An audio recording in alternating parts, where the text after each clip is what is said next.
Livro de Lucas, capítulo 10, a partir do versículo 25. Uma parábola bem conhecida, a parábola do bom samaritano. Todos acharam? Amém? Vamos ler.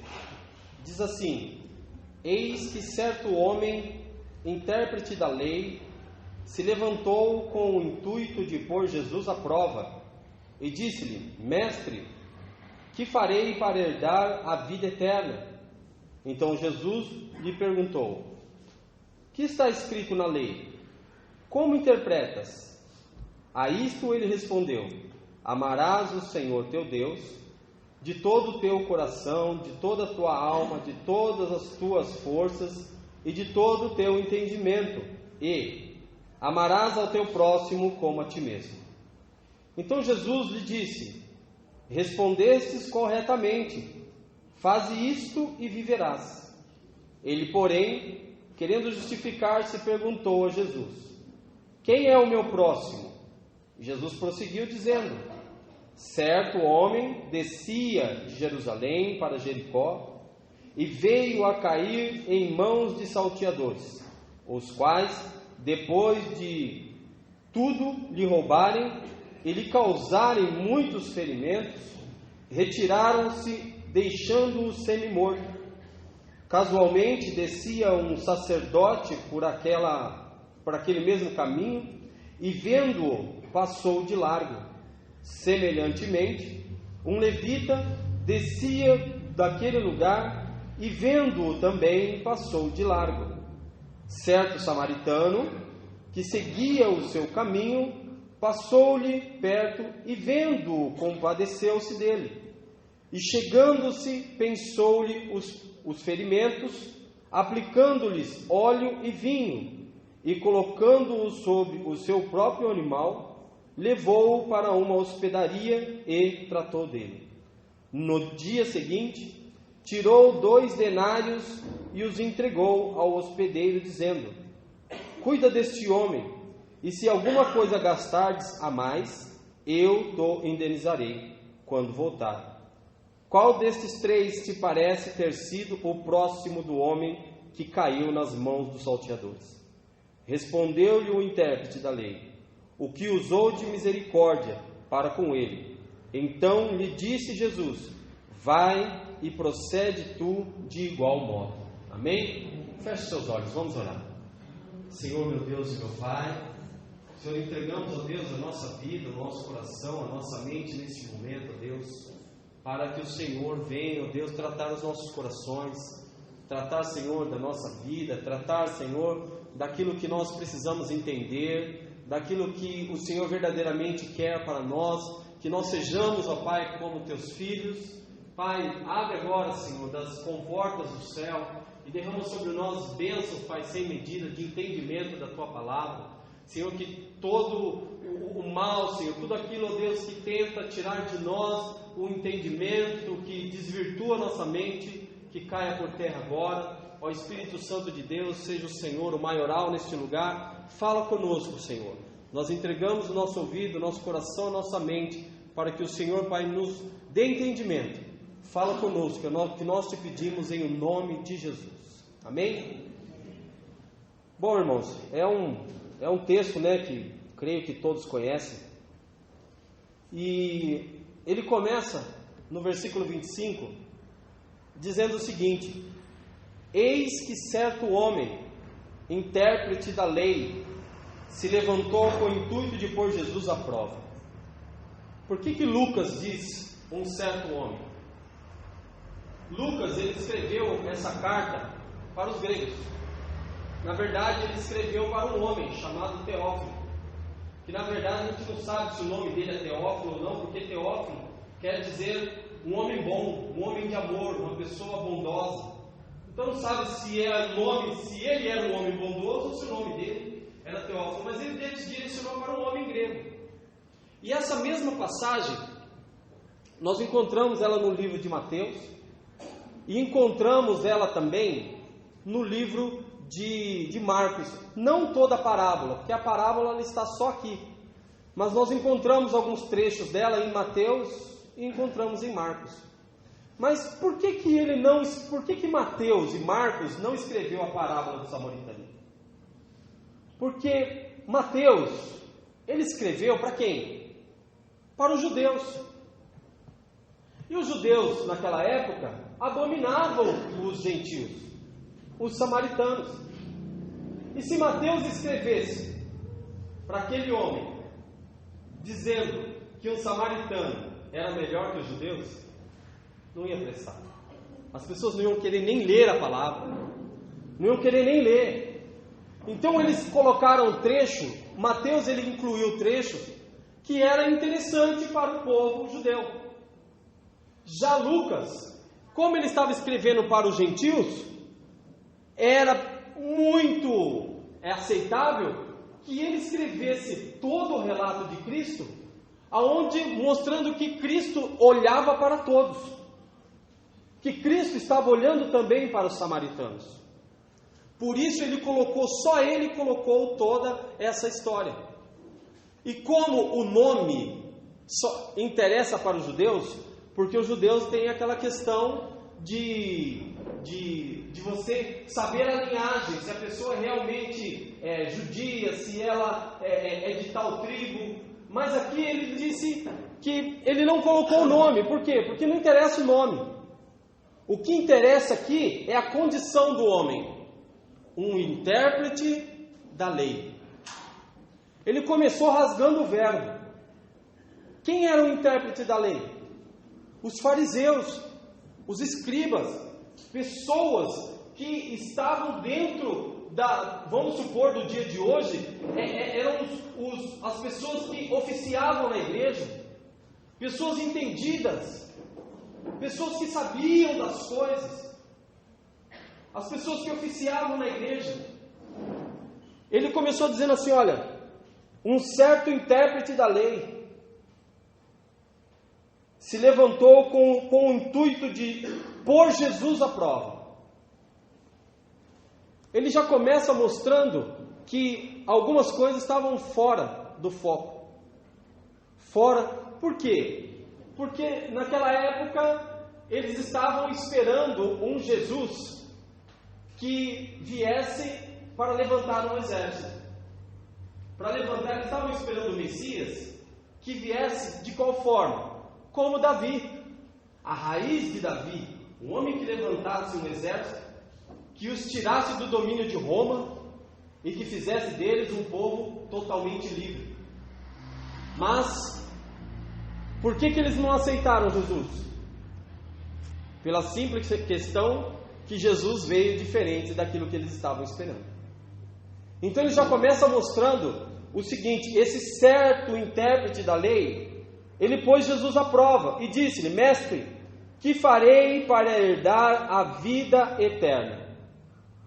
Agora, olha para isso. O homem, ele era intérprete da lei, dominador do entendimento.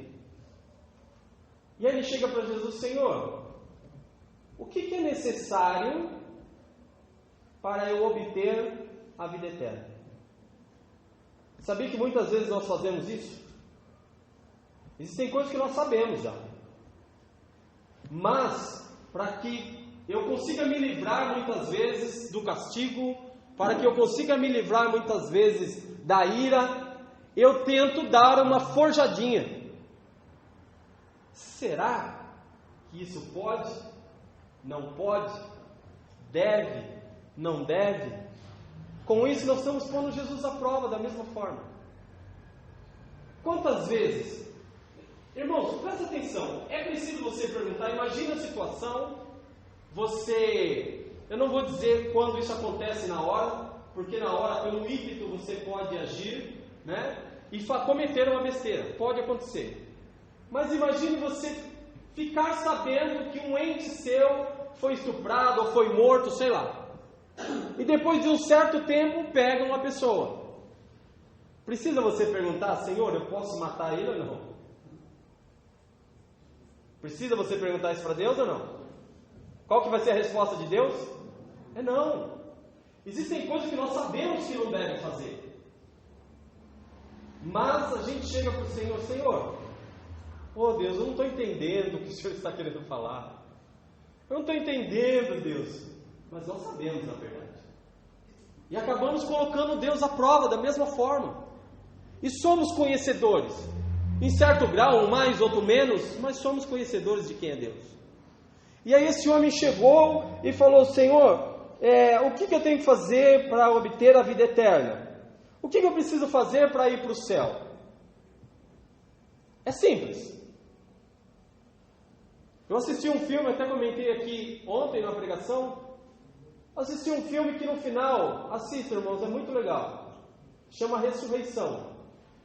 É um filme que é praticamente a continuação da Paixão de Cristo. E no final tem uma pergunta que me deixou encafifado. Um dos apóstolos chegou para um homem e disse o seguinte: e agora? O que fazer? E a pergunta que não se cala. Eu conheci Jesus, falava mal dos outros, e agora? E agora? Eu fornicava, mas agora eu conheci Jesus, e agora? Qual vai ser a minha atitude? Eu tinha um casamento que não dava certo, eu era uma pessoa que só pensava em mim, mas eu conheci Jesus, e agora? Eu usava drogas, eu bebia, eu fumava, mas eu conheci Jesus, e agora? Como que vai ser as minhas atitudes? Como será a minha maneira de agir? Conheci o que é certo, a partir de hoje eu sei o que é certo, e agora? Eu passava na rua e cantava as menininhas, mas eu conheci Jesus, e agora? Eu estava no trânsito, brigava com todo mundo, mas eu conheci Jesus, e agora? É uma pergunta que não se cala. Uma pergunta me fez ficar 2 horas pensando antes de dormir, e agora? Eu conheci Jesus, e agora? E aí, então Jesus lhe perguntou: o que está escrito na lei? Como interpretas? Aí esse certo intérprete diz o seguinte: a isto ele respondeu, amarás o Senhor teu Deus de todo o teu coração, de toda a tua alma, de todas as tuas forças. E aqui ele acrescentou: e de todo o teu entendimento. Porque em Deuteronômio 6 não existe esse de todo entendimento. Mas ele acrescentou. O que ele estava querendo fazer? Pegar Jesus. E ele diz assim: também tem que amar a Deus de todo entendimento. Agora eu quero saber o que você vai me falar, Jesus. E ele continua dizendo o seguinte: amarás também o teu próximo como a ti mesmo. E aí Jesus diz para ele assim: então Jesus lhe disse: respondestes corretamente, faze isto e viverás.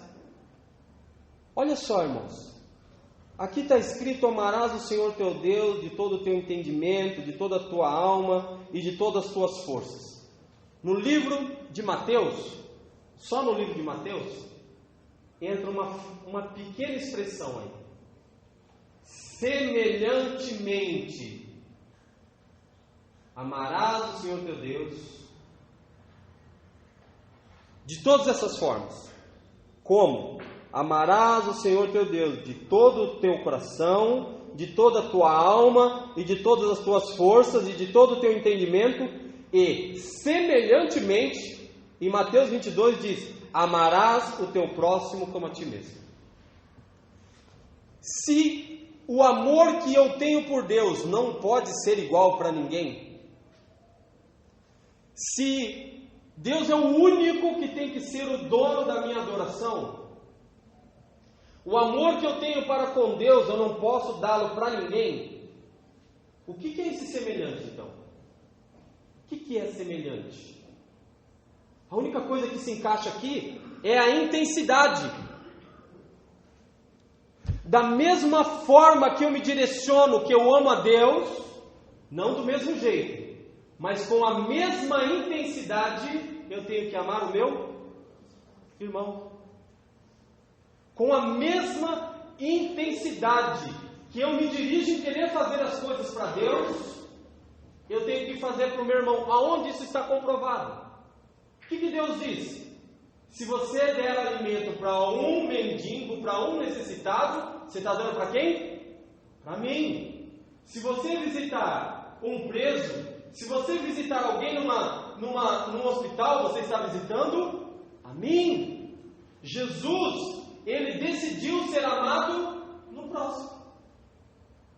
Você quer amar Jesus? Ame o seu próximo. Porque ele decidiu ser amado no próximo. Por isso ele diz: se você não é capaz de amar quem está do seu lado, muito menos a mim.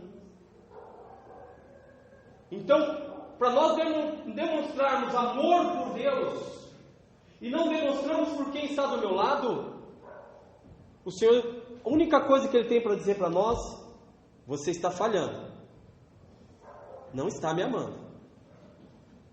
Porque é a mesma intensidade Ele quer, e Ele escolheu que fosse dessa forma. Isso que é o problema de Deus para nós. Deus, Ele é déspota, Ele administra, Ele manda e não precisa do conselho de ninguém. Deus não precisa que eu diga nada para Ele. Aliás, a Bíblia diz: quem somos nós? Olha o que o Senhor diz para Jó: Jó, meu querido, você está certo, tudo bem, mas aonde você estava quando eu criei o mundo? Aonde você estava quando eu disse para o mar: olha, fica aí, não sai desse lugar? Traduzindo em miúdos, Deus estava dizendo para Jó: mantenha-se na sua insignificância. Você é meu filho amado, mas não ache que você manda em mim. Ou você faz do jeito que eu quero, ou você não faz. Se eu não amar a Deus no meu próximo, não estou fazendo da vontade de Deus. Portanto, estou falhando. Essa é a intensidade. É a única maneira que entra esse semelhantemente. E aí ele diz assim: então Jesus lhe disse, respondesse corretamente, faze isto e viverás. Portanto, se não há amor mútuo, eu morrerei. Por que eu morrerei? A salvação não é individual. A salvação, ela é coletiva. A salvação não é individual. A salvação, ela acontece no coletivo. Vamos ver isso na palavra de Deus? Romanos 14.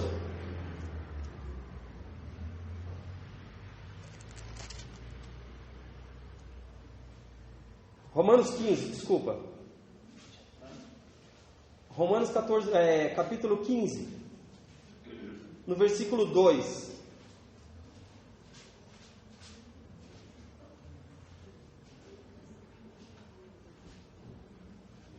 Diz o seguinte: portanto, cada um de nós agrade ao próximo no que é bom para a edificação.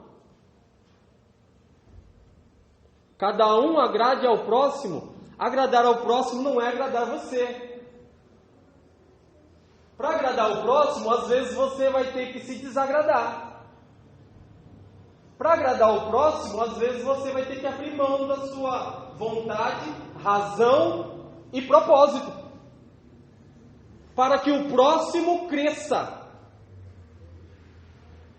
Porque a salvação, ela não se termina no momento em que eu falo: Senhor, eu te aceito. Ela é uma continuação.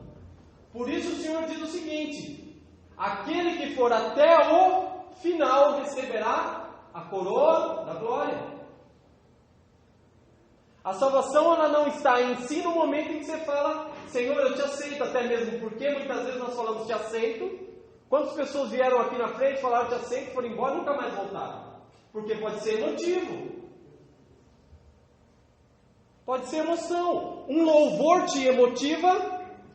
Você sente aquela coisa gostosa, vem até a frente, não, eu aceito Jesus. Vai embora e nunca mais volta. Mas a palavra diz que eu tenho que dar bons frutos de transformação. Isso mostra a minha salvação. E isso como que acontece? Quando nós em grupo, um se preocupa com o outro, eu tento agradar. Esse agradar, irmãos, é a animar. Animamos uns aos outros para que haja a edificação. Aí vamos lá para o versículo 6, diz assim: para que concordemente e a sua voz glorifique ao Deus e Pai de nosso Senhor Jesus Cristo, para que concordemente. Portanto, no versículo 7, acolhei-vos uns aos outros, como também Cristo nos acolheu para a glória de Deus. Olha aonde Jesus colocou a minha vida contigo. Jesus Cristo, o que ele fez? Ele me salvou. E ele diz que nós mutuamente podemos permanecer em salvação. Eu vejo o irmão caído, ajudo, levantar. Eu vejo um irmão chorando, dou um abraço. Eu vejo o irmão enfermo, vamos orar. Com necessidade, vamos ajudar. Por isso, digo para vocês, quando nós dizemos assim, eu só preciso ir um dia, se eu for só no domingo tá bom, pensamento egoísta. Sabe por quê? Porque o Senhor diz que quando nós estamos juntos, nós nos edificamos. Mas como eu estou pensando só em mim, eu vou só um dia, achando que esse é o pensamento cristão. Não é. O Senhor diz que nós precisamos nos animar. Quando uma igreja abre cultos, não é para que simplesmente você, não, hoje se eu quiser. A questão é o seguinte, é uma oportunidade que está sendo aberta para a igreja para se edificar. Temos uma oportunidade na terça-feira de ajudarmos uns aos outros. Temos a oportunidade na segunda-feira de ajudarmos uns aos outros. Temos a oportunidade na sexta-feira de ajudarmos uns aos outros. Temos a oportunidade no domingo de ajudarmos uns aos outros. E crescemos em Cristo Jesus juntos. Não, mas para mim está bom. Isso não é um pensamento cristão. Porque a salvação, ela é coletiva. Vamos continuar lendo. Digo, pois, que Cristo foi constituído ministro da circuncisão em prol da verdade de Deus, para confirmar as promessas feitas nos nossos pais. Vamos comigo no livro de Efésios, só um pouquinho para frente aí. Nós vamos voltar lá depois, mas só para a gente confirmar aquilo que Deus está dizendo nas palavras. Efésios 4, versículo 16. 4, 16 não, vamos no 15. Efésios 4, 15. Olha o que diz a palavra. Mas, seguindo a verdade em amor, crescerei ou cresçamos? Cresçamos é grupo, coletivo, união, conformidade.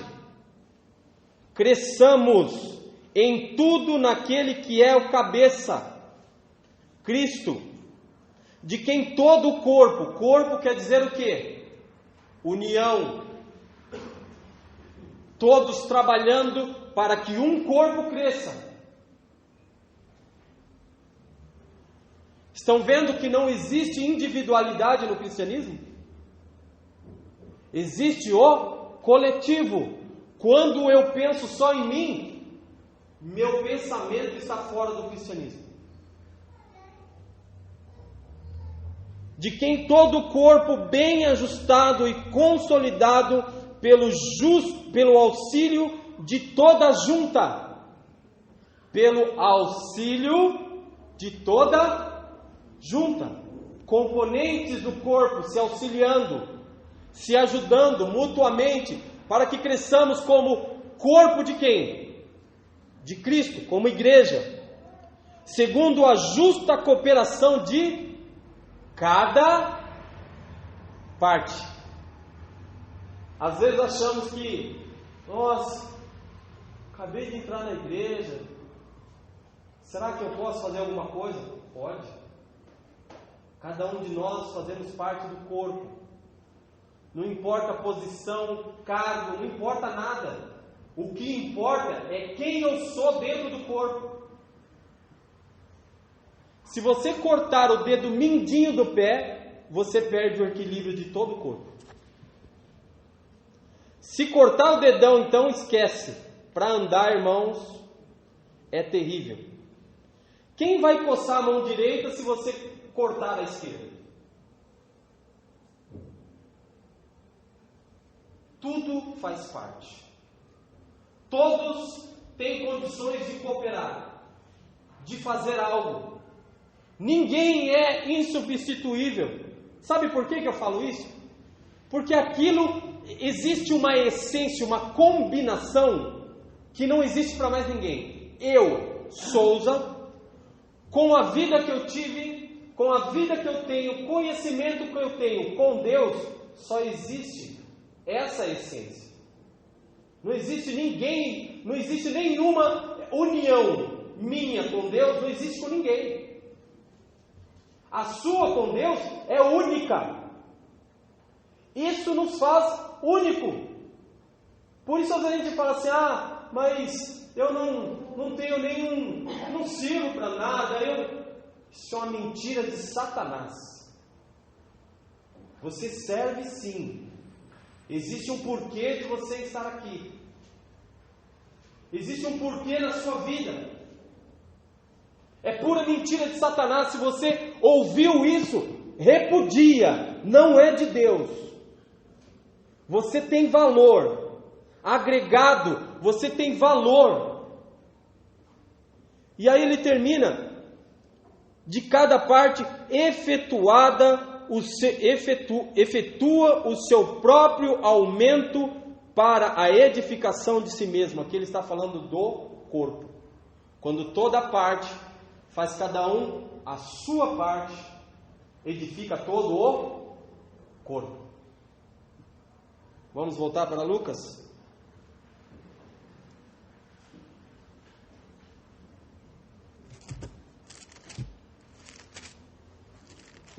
Lucas 10, né, que nós estamos vendo aí. Agora aqui o versículo 29. Ele, porém, querendo justificar-se, perguntou a Jesus: quem é o meu próximo? Irmãos, isso daqui é terrível. Isso é terrível.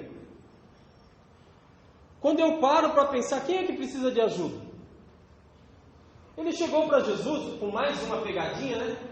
Acho que o Faustão já existia nessa época. E ele querendo fazer pegadinha com o Senhor mais uma vez. Senhor, quem é o meu próximo? Quem é que eu tenho que ajudar? Quem é que eu tenho que auxiliar? É como se nós aqui como corpo, nós aqui como igreja, pensássemos, se eu for no culto ou não for, dá na mesma.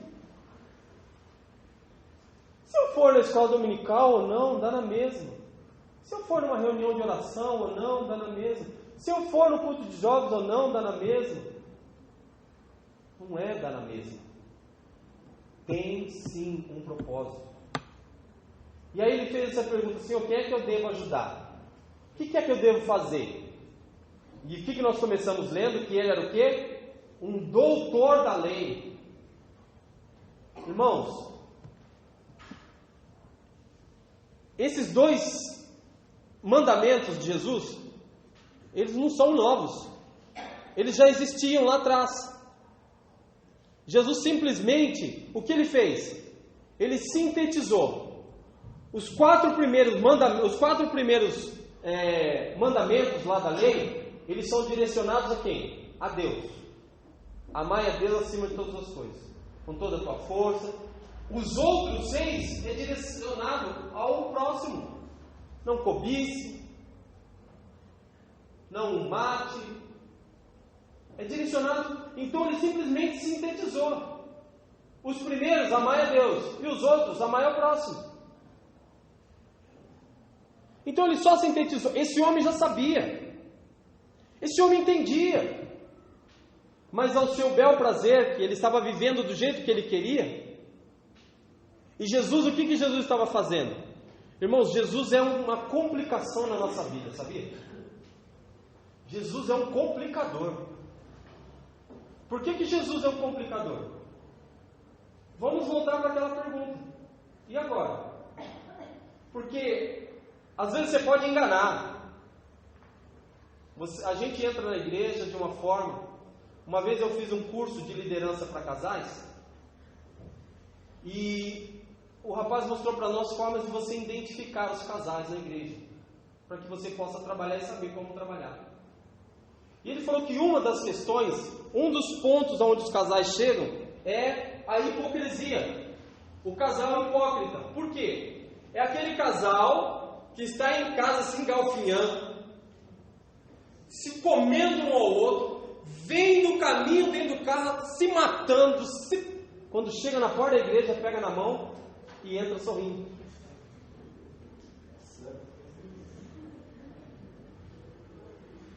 E nós sabemos da verdade. Essa era a vida desse homem. Ele sabia da verdade. Só que ele chegou diante de Jesus querendo pagar de bom samaritano. E ele não era. Ele não era. E aí ele falou para Jesus: o que é? E aí, Jesus? Versículo 30. Versículo 29. Ele, porém, querendo justificar-se, perguntou a Jesus: quem é o meu próximo? Quem eu devo ajudar? Aí Jesus prosseguiu dizendo, aí ele começa a falar a parábola. Ele diz o seguinte: certo homem descia de Jerusalém para Jericó e veio a cair em mãos de salteadores. Para um pouquinho. Esse homem, ele estava no caminho, de Jerusalém para Jericó. E ele foi assaltado. Um pouco mais para frente nós vamos ver que a palavra dá uma ênfase, que foi roubado tudo dele. Então não foi pouca coisa. Talvez fosse um vendedor, tivesse com o dinheiro da sua renda, e foi tudo roubado. Mas ele precisava de ajuda. Isso é um engano que muitas vezes nós incorremos. Quem é que eu devo ajudar? Eu lembro quando eu entrei nessa igreja, eu estava desempregado. Já fazia um ano, mais ou menos, 1 ano e meio, eu estava desempregado. E aí, de repente, eu estava com o meu carro, fazia 1 ano mais ou menos. Eu tinha um carro, entrei na igreja, no começo eu estava indo de social, a minha esposa, essa negra linda aí, todo mundo olha e fala, nossa. Entramos na igreja e de carro, tudo. Qual o problema que eu apresentava? Ninguém sabia da minha vida. Então, todos pensavam que eu estava bem. De repente, as pessoas que faziam visita foram na minha casa. E foram com uma cesta básica. Mas eu, a princípio, aos olhos de todos, estava bem. Por que eles foram com uma cesta básica na minha casa? A quem eu devo ajudar? Às vezes, eu olho para a pessoa e eu acho que está tudo bem. Nós precisamos de uma coisa que ninguém mais tem pedido ao Senhor: discernimento de espírito. Entender o que se passa no mundo espiritual, sem precisar nem perguntar para a pessoa. Eu estava com necessidades terríveis na minha casa. Estava faltando alimento. Daqui a pouco os irmãos entram na minha casa e não sabiam nada da minha vida, levando alimento. O que eu fiz? Chorei. E quem é que eu devo ajudar? Às vezes você vê um irmão parando ali com um carrão, tal, de boa. Ah não, esse não precisa da minha ajuda, ele está bem. Mas às vezes a pessoa está solitária, está sozinha, precisando de uma ajuda, precisando de um ombro amigo. Mas eu olho para o que ele tem. E hoje, Jesus Cristo, Ele tirou a nossa visão do ter. Ele quer que nós olhemos para o ser. Pouco importa para Jesus o que eu tenho, importa o que eu sou. Semelhantemente, nós deveremos fazer a mesma coisa. Não importa o que a pessoa tem, ou importa o que ela é. Se nós fizermos dessa forma, nós olharemos muito mais para as necessidades e muito menos para os defeitos. E aí, esse homem, salteadores o roubaram, né? Os quais depois de tudo lhe roubaram, como nós falamos, e lhe causaram muitos ferimentos. Retiraram-se deixando o semi-morto. Aí casualmente descia um sacerdote por aquele mesmo caminho e vendo-o passou de largo. Semelhantemente, um levita descia por aquele lugar e vendo-o também passou de largo. Certo samaritano que seguia o seu caminho passou-lhe perto. Esse caminho que eles estavam fazendo de Jerusalém para Jericó era um caminho que geralmente sacerdotes faziam, as pessoas que oficiavam, e não era um caminho muito pequeno, era praticamente 27 quilômetros de uma cidade para outra. É mais ou menos como daqui no Campo de Marte. Eles iam andando. E eles tinham um problema. Existia algo na lei que dizia o seguinte, que aqueles que oficiavam no templo não podiam tocar em coisa imunda. Então eles olharam para aquele homem, ele deve estar morto. Ou, se ele é um samaritano, eu não posso tocar. Fazendo o quê? Acepção. Quem é que eu devo ajudar? Esse ou aquele? Com quem eu devo andar? Com esse ou aquele?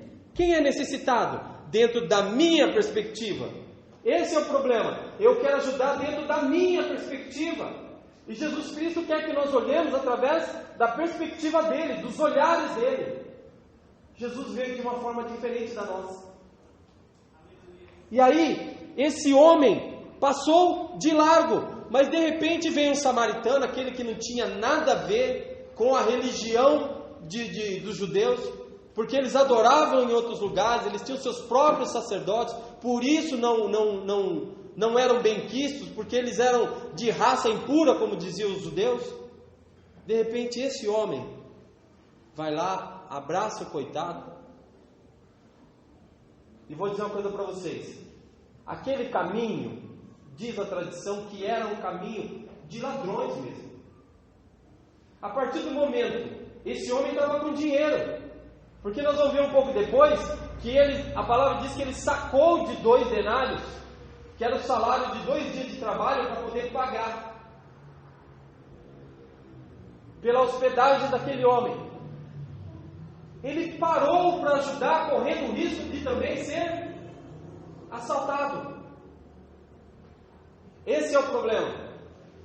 Para ajudar as pessoas, talvez você vai ter que abrir mão de alguma coisa, do seu tempo. Você vai ter que abrir mão, às vezes, de uma pizza para ajudar alguém que está precisando. Às vezes você vai ter que abrir mão das suas vontades para ajudar alguém, para ajudar um irmão que está necessitado. E o jeito de ajudar, irmãos, é totalmente diferente do que muitas vezes a gente pensa, do que nós pensamos. Prestem atenção. Imagine que você está chegando na sua casa, cansado. Aí tem um irmão lá no hospital. e liga para você e fala: irmão, queria tanto a sua oração, e você acabou de chegar em casa, você fala assim: putz, caramba, justo agora eu pensei em passar a noite aqui com os meus filhos, com a minha mulher, sabe, já tinha programado uma pipoca, nossa. E aí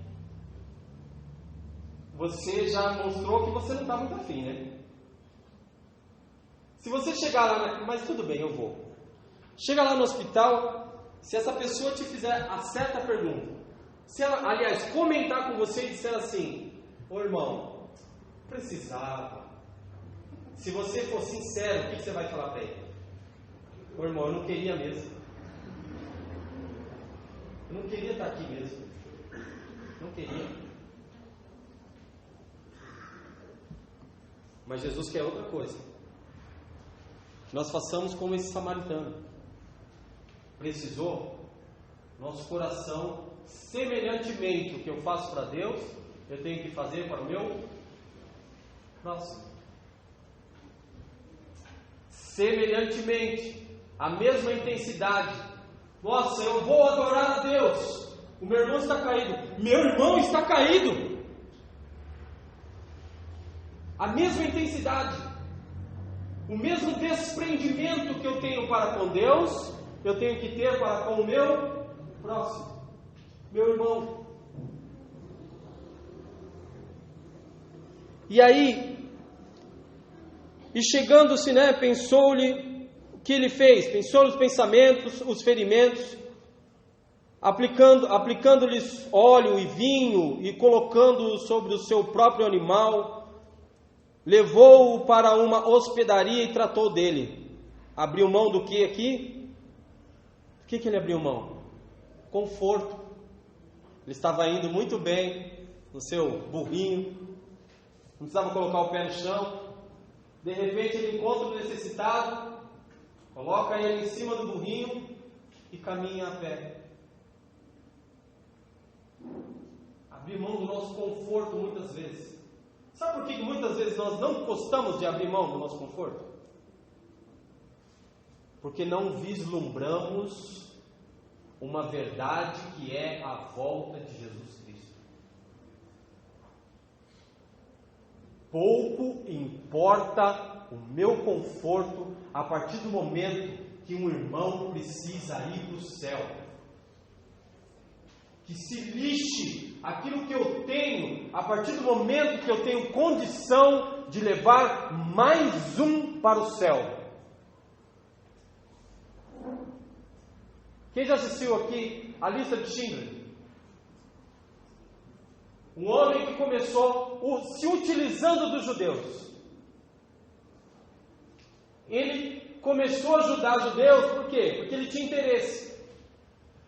Mas quando ele começou a participar, quando ele começou a ver, e aquilo foi transformando, ele terminou lá no final, chorando, com o anel, dizendo assim: se eu tivesse vendido esse anel, podia ter salvado pelo menos mais um. Mais um eu podia, mais um, só mais um. Irmãos, ele não salvou poucas pessoas. Se eu tivesse feito mais uma coisa, eu teria salvado mais um. Quando nós olhamos, irmãos, vislumbrem que Jesus está às portas. E não é individual, é coletivo. Alguém está precisando que você faça alguma coisa por ele. Quando Jesus voltar, já foi feita até uma peça aqui, que diz assim: mostre-me as suas mãos. Irmãos, tem uma coisa que às vezes eu sou meio xarope, eu fico pensando. E eu fico pensando o seguinte: o que será o julgamento? Porque nós estamos salvos. Jesus voltou, me levou. E ele disse que todos vão passar pelo julgamento. Mas eu já estou lá no céu. Se eu for pensar bem, estou no ganho, pode julgar, Jesus, fazer o que já estou aqui mesmo. Mas eu acho que algo muito dolorido vai acontecer. quando nós olharmos Jesus de perto e nós soubermos quem é Jesus de verdade, a gente fala assim: meu Deus, eu preferi aquilo do que o Senhor. Senhor, eu preferi aquilo do que o Senhor. E tem muitas coisas que a gente não vai ficar sabendo só quando chegar lá.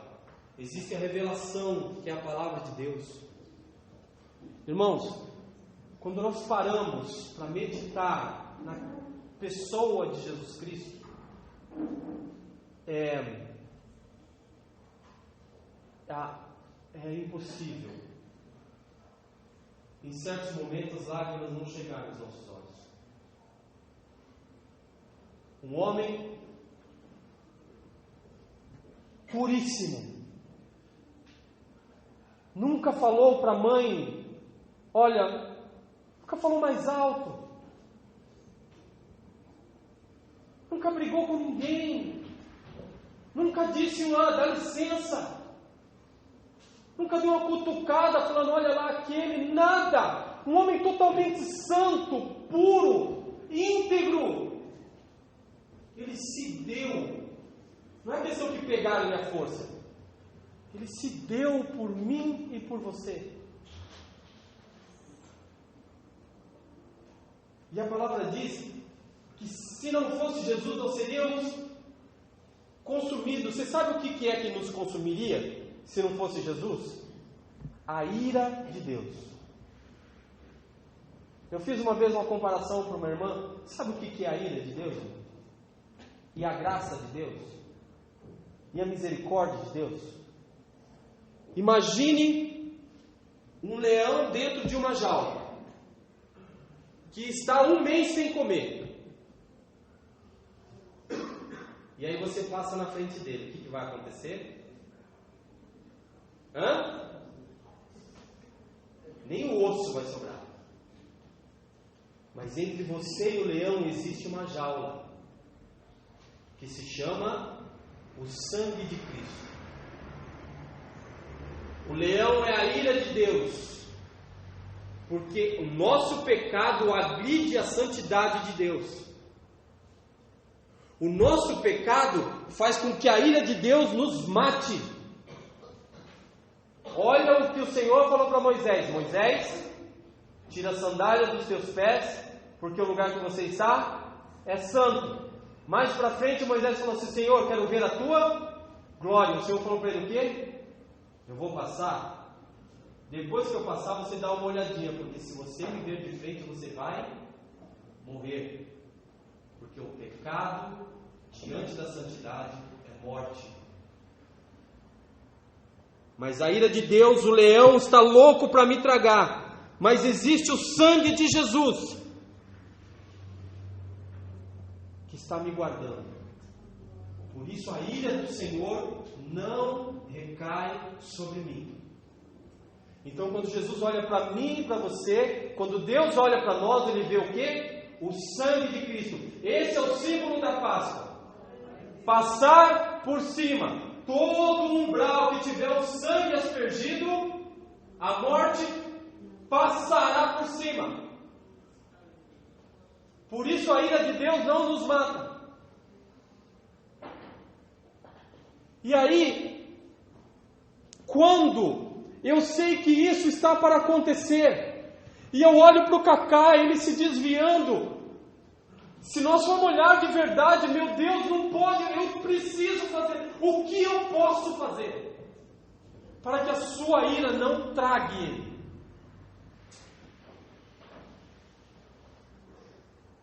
E assim o corpo vai edificando como um só corpo em Cristo Jesus. Versículo 35. No dia seguinte, tirou 2 denários e os entregou ao hospedeiro, dizendo: cuida deste homem, e se alguma coisa gastardes a mais, eu te indenizarei quando voltar. Irmãos, existe uma coisa. Às vezes você ajuda uma pessoa 1, 2, 3, 4, não quer saber, se vira. Esse homem diz o seguinte: olha, eu cuidei, vou deixar dinheiro para cuidar, e quando voltar eu vou passar aqui de novo para saber se ele está precisando. Sabe por que nós não conseguimos manter os olhos fitos na necessidade do irmão? Porque a gente não consegue ficar imparcial na situação. Porque se aquele irmão fizer alguma coisa contra mim, irmãos, vamos mudar o foco. Vou ajudar vocês a mudar o foco. Amém? Veja bem, se você é um querido de Deus, o Senhor diz que se ai daquele que mexer com um dos seus pequenos. Se você é um pequenino de Deus e ele está contra você, ele já não é mais digno da sua ira, ele é digno da sua dó, porque agora ele se tornou alvo da ira de Deus. Entenderam bem? Quem está contra você, quem está vindo contra você, quem está te fazendo sofrer, ele está se tornando um alvo da ira de Deus. Então agora mudou o foco. Coitado dele, ai dele. Olha o que aconteceu com Jó. Vieram aquelas pessoas, os 3 homens, e começaram a massacrar Jó. No final, Deus só os abençoou depois que Jó orou por eles. Estão compreendendo? Quem está te ferindo, irmãos, ele não é seu inimigo, ele é inimigo de Deus. Então ele agora é alvo da ira de Deus. Ele é digno. Você sabe o que é misericórdia? Amor pelo miserável, dó junto com ação, porque Jesus teve dó de nós, mas ele agiu por nós. Agora, você entendeu o que é a misericórdia de Deus? Tenha dó e age em favor dessa pessoa. Ore por ela, porque talvez só será liberado a bênção na vida dessa pessoa se você a perdoar 70 vezes. Não tem quantidade. Isso não é por dia, é por situação. Quem é o meu próximo? Quem tiver necessidade. E Jesus até inverteu. Não importa quem pode ajudar, o que importa é o necessitado. Foi isso que ele fez aqui. Ah, Senhor, quem é o meu próximo? Não interessa. Vamos olhar a situação do necessitado. Olha como ele termina. Versículo 36. Jesus pergunta: qual desses 3 te parece ter sido o próximo do que caiu? Jesus inverteu a situação. Ele tirou a visão de quem pode ajudar e nos colocou na posição de quem é necessitado. Jesus está falando assim: meu querido, se você está forte, ajuda o que é fraco. Se você já entendeu algumas coisas, ajude quem não está entendendo. É assim que um casamento, por exemplo, continua. Eu estou vendo minha esposa, meu marido caindo, mas eu estou vendo, se eu estou vendo é porque o Espírito está me dando visão, então eu vou lutar por ele, vou lutar por ela. Respondendo-lhe o intérprete, olha o que ele diz: o que usou de misericórdia para com ele, ele diz, né? O que usou de misericórdia para com ele. Então Jesus disse: vai e procede tu de igual modo. Vamos voltar lá para o começo? E agora que você sabe disso? E agora? Como que você vai agir daqui para frente? E agora? Que você sabe o que importa não é o que você pensa, é a necessidade do outro. Sabe por quê? Porque Jesus, ele na verdade, ele falou assim: não importa o que eu tenho, o que eu sou, o que importa é o que nós estamos precisando. Por isso ele morreu por nós. E ele disse: semelhantemente, faça o mesmo pelo seu próximo. E agora que nós sabemos disso? E agora? Você vai sair daqui hoje, no dia de amanhã. E agora? Cresçamos um pouco mais. Deixe Deus transformar a sua vida. Deixa Deus transformar o seu coração. Olha o que o Senhor disse: eu vou tirar o coração de pedra. Esse era o problema desse intérprete da lei. Ele ainda estava na lei escrita na pedra. E Jesus insistentemente falando: meu querido, eu estou querendo escrever no seu coração. Mas ele: não, Senhor, eu prefiro a pedra. Eu quero escrever na sua carne. Eu quero escrever dentro de você. Mas ele: não, Senhor, eu quero continuar do lado de fora. Fique de pé, igreja.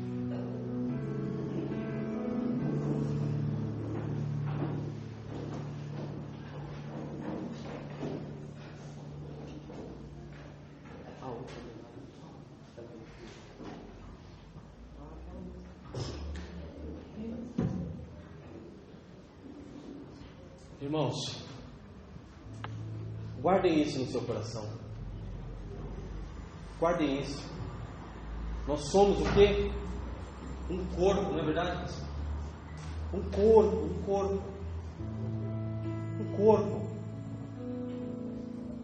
E esse corpo bem ajustado vai crescendo. Precisamos nos ajudar, estarmos atentos à necessidade um do outro, o que um está precisando. Às vezes a pessoa está lá com o sapato brilhando, mas a sola está com um rombo desse tamanho, né? E a gente não percebe das coisas, a gente não consegue se aperceber. Faça isso. Só queria fazer uma pequena oração por você, para passar o microfone para o pastor. Feche seus olhos. Senhor meu Deus, a Tua palavra, Deus, foi lida nesse lugar, e eu tomei, Senhor, todo o cuidado para não sair da Tua palavra, Deus. Li versículo por versículo que o Senhor colocou no meu coração, e todo o entendimento que é possível, Senhor, eu ter dessa palavra, eu passei para a Tua igreja, assim como o Senhor. E eu tenho certeza, ó Deus, que a Tua palavra, ela não é lançada para não ter nenhum tipo de retorno, não vai gerar frutos. Ó Espírito Santo de Deus, eu lhe peço neste momento que o fruto desejado pela Tua graça, pela Tua glória, ele venha acontecer no coração de cada irmão, Deus. Que essa pergunta permaneça, Senhor, em todos os momentos da nossa vida. E agora? Como que eu vou fazer? Eu já conheço Jesus, eu já sei o que é certo e o que é errado, mas eu também sei, Senhor, que não é fácil uma mudança. Eu sei que não é, Deus. Por isso, nessa oração eu quero terminar da seguinte forma: nos ajuda, Pai. Nos ajuda, Deus. Nos fortaleça, Pai. Dai-nos discernimento, dai-nos coração transformado, dai-nos visão de águia, dai-nos braços estendidos, braços longos, para abraçar, Senhor, quantos a gente puder. Dai-nos visão de águia, dai-nos coração de carne, dai-nos boca que abençoa, e tira de nós, ó Pai, tudo aquilo que amaldiçoa as pessoas. Que a água, Senhor, saloba não venha sair da nossa boca, que os nossos olhos sejam sempre lâmpada, e os nossos corações, a nossa alma esteja sempre iluminada pelo Senhor. Deus, abençoa a Tua igreja, Senhor, eu te peço. Me abençoa, Senhor. Me faça mudar, nos ajuda, nos leva a um caminho que seja pastos verdejantes. Abençoa, Senhor, a nossa, muitas vezes, incoerência. Não conseguimos fazer, mas a nossa vontade é fazer, Deus. Nos ajuda. Toma-nos pelas Tuas mãos, e que nós seguremos nas Tuas mãos e caminhemos por toda essa estrada, em nome de Jesus, em nome de Jesus.